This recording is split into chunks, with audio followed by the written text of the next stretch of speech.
Hi, this is Corey Johnston, and in today's lesson, we're going to be discussing what the Sabbath means in the Old Testament. And the Sabbath has been in observation since has been observed since Moses until today by the Jewish people. More recently, by the Christians, beginning around the dawn of what secular historians deem the Common Era. But we're going to do a lesson on that either tonight or tomorrow. But for now, we're going to concentrate our discourse on the Old Testament and the observance of Sabbath. The Sabbath is antedated by the identifiable observance thereof by man. It springs straight from the Creator. It is a significant occasion in the creation account where the Creator ceases creating and rests from his activity. And we read of this in Genesis 2, verses 1 through 3, which reads, "Thus the heavens and the earth were completed, and all their array. And on the seventh day Elohim completed his work, which he had done, and he rested on the seventh day from all his work, which he had made. And Elohim blessed the seventh day, and made it sacred, because on it he rested from all his work, which Elohim in creating had made." So there's three lines of thoughts we want to dissect from this verse, the first of which pertains to the numerology of 7. It occurred on the seventh day, and the figure 7 is elevated to numerical significance from in the Hebrew numerology. It's translated in completion and perfection and carries a divine connotation because of this occasion. And it also formed the basis of marks, so the Jews were not only to observe weekly Sabbaths, but sabbatical years and 7-year cycle. The length of years was reflective in the number of days in the week. And we're going to read of that in Leviticus 25, 1 and 4. "And Yahweh spoke to Moses on Mount Sinai, saying, Speak to the children of Israel, and say to them, When you come into the land which I give you, then the land shall observe a Sabbath to Yahweh. 6 years you sow your field, and 6 years you prune your vineyard, and gather in its fruit. But in the 7th year the land is to have a Sabbath, or rest, a Sabbath to Yahweh. Do not sow your field, and do not prune your vineyard." So the purposes of these laws was to protect the soil, because when people over-irrigate, they exhaust the soil, and it eventually and effectively becomes useless. It was also to give the land a rest and the people the rest.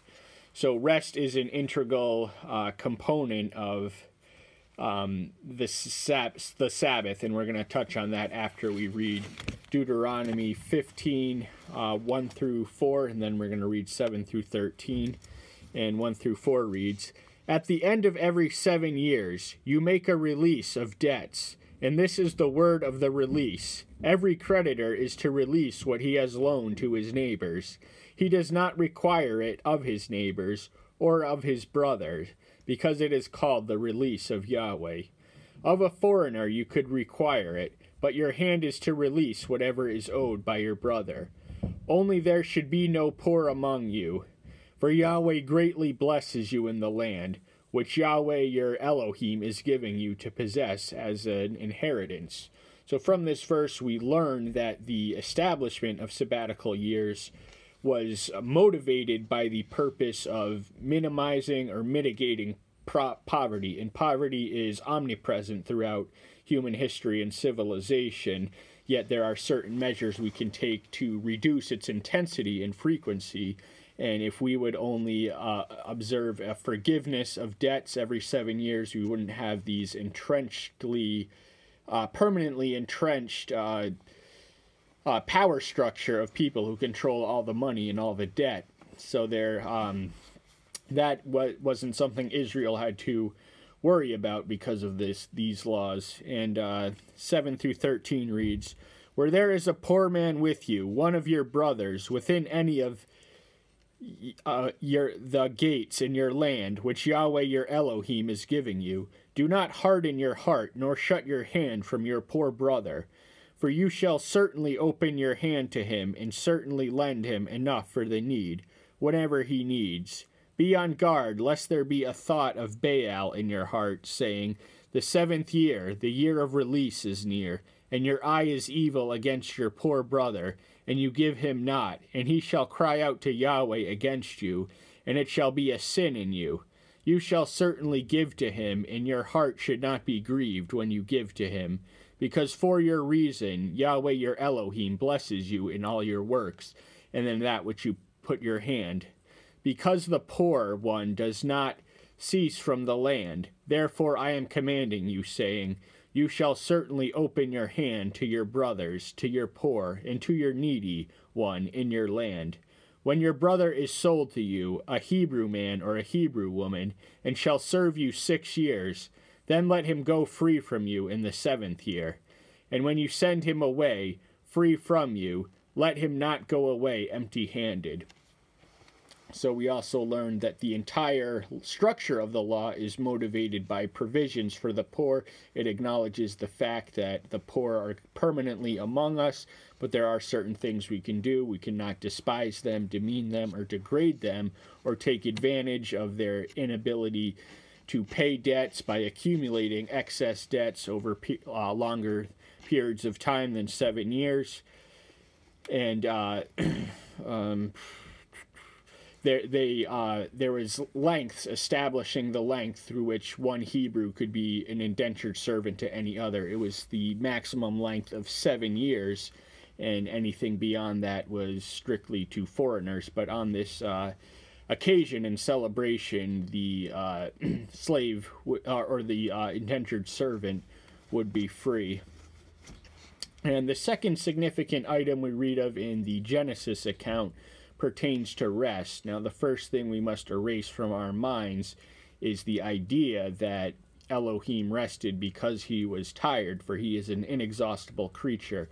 So the 7th day marks, in some sense, a cessation of creative activity, but in another sense, it entails a tremendous endurance to maintain the entire operation of what you set in motion. So he's technically speaking never resting. Were he to rest totally for even a second, the entire universe would cease to exist. And I think it was the prophet Elijah who taunted the false prophets of Baal with saying, maybe your God is taking a nap. That's why he's not responding to your calls for fire.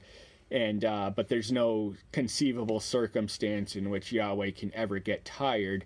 But he rested it in the way not from because he was fatigued, but in the English translation, the way we might use the word an attorney can rest their case. So creation was completed. He had done all he needed to done, and there was nothing more to do. So he had no choice but to rest from creative activity, and also had no choice but to vest his infinite energy in the maintenance of the operation.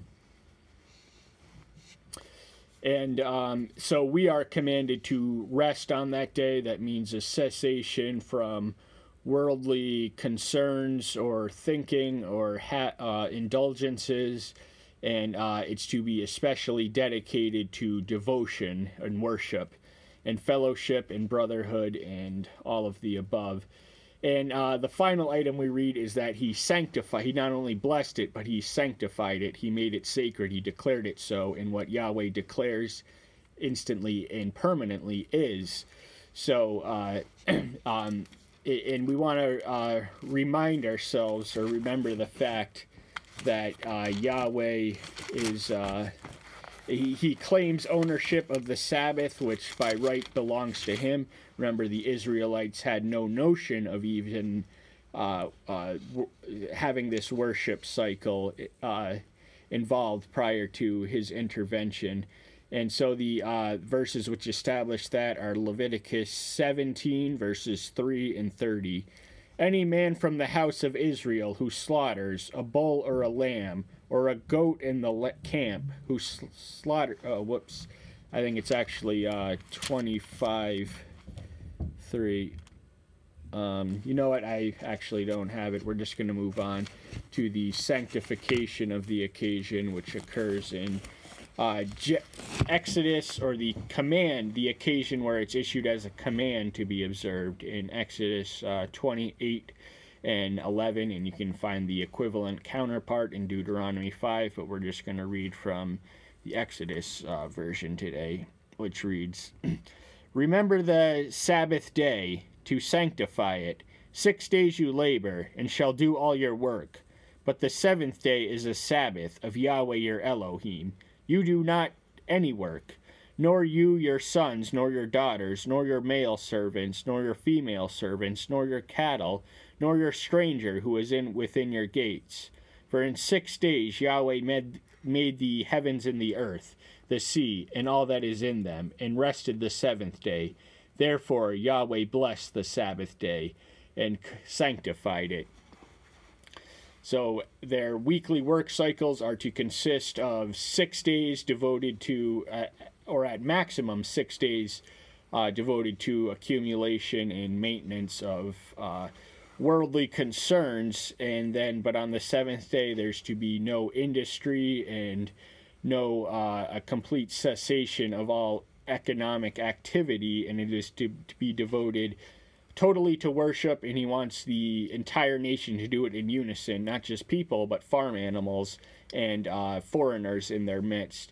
So, and he once more reflects on its origin in creation, and so once more he rested because all that he needed to do was already done, so there was no need to continue working. There was plenty of work to do in maintaining the operation, but I think we've communicated that enough.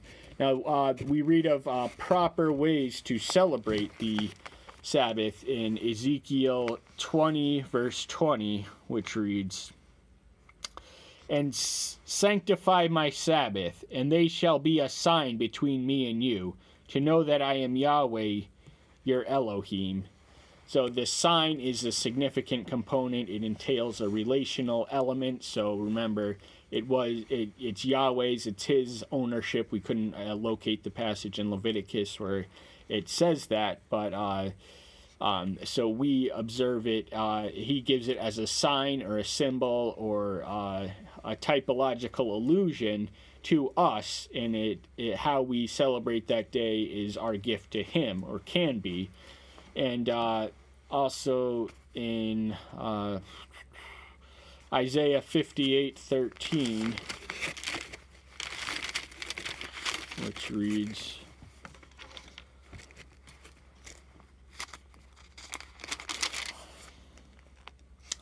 "If you do not turn back your foot from the Sabbath, from doing your pleasure on my sacred day, and shall call the Sabbath a delight, the sacred of Yahweh esteemed, and shall esteem it, not doing your own ways, nor finding your own pleasure, nor speaking your own words, then you shall delight yourself in Yahweh, and I shall cause you to ride on the heights of the earth, and feed you with the inheritance of Jacob your father, for the mouth of Yahweh has spoken." So therein we learn that blessings are attached to consistent observance of this day, and it demands or requires of its participants to not be devoted to their own pleasures. It's not about us, it's always and only about him, although we are the ones who are blessed from reflecting on his essence. He is unchanging and essentially permanent, so nothing we do can in any sense change him from one sense. And Ezekiel mentions that it was a sign, and there's a verse in Exodus which elaborates on that aspect in the 31st verse and 12 through 13. Then we're going to read 17, 31st chapter rather.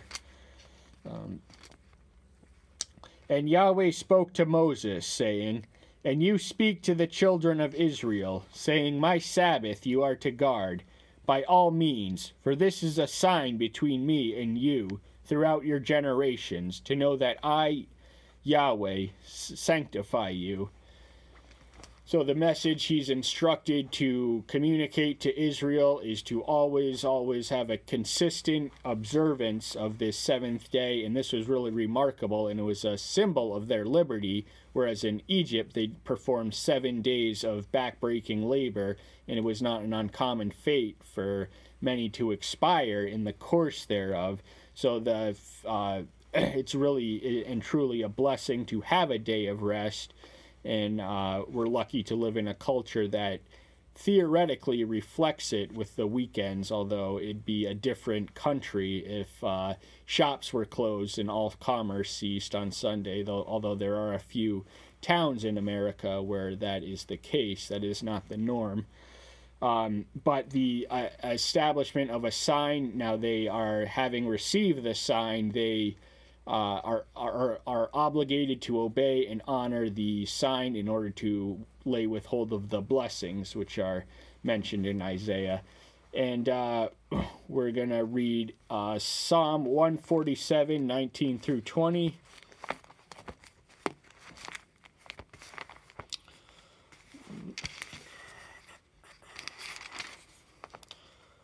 Declaring his word to Jacob, his laws and his justice to Israel. He has not done so with any nation, and they have not known justice. Hallelujah. So the psalmist is acknowledging the fact that it is an exclusive blessing that the Israelites have, that all the Gentiles are estranged from his Sabbath and more broadly his law. But we do read in Isaiah 56:6, also the sons of the foreigner who join themselves to Yahweh to serve him and to love the name of Yahweh, to be his servants, all who guard the Sabbath and not profane it, and hold fast to my covenant. The invitation is extended to the once deprived people, and that lays the foundation for our next lesson, which is going to be what the Sabbath means to the New Testament, or from the New Testament. But before we close this lesson, we just want to communicate the fact that the third commandment, the honoring the sacred name, and the fourth commandment are connected in this passage. So the commandments are not to be when you break one, you break all, is the premise of James 2:10.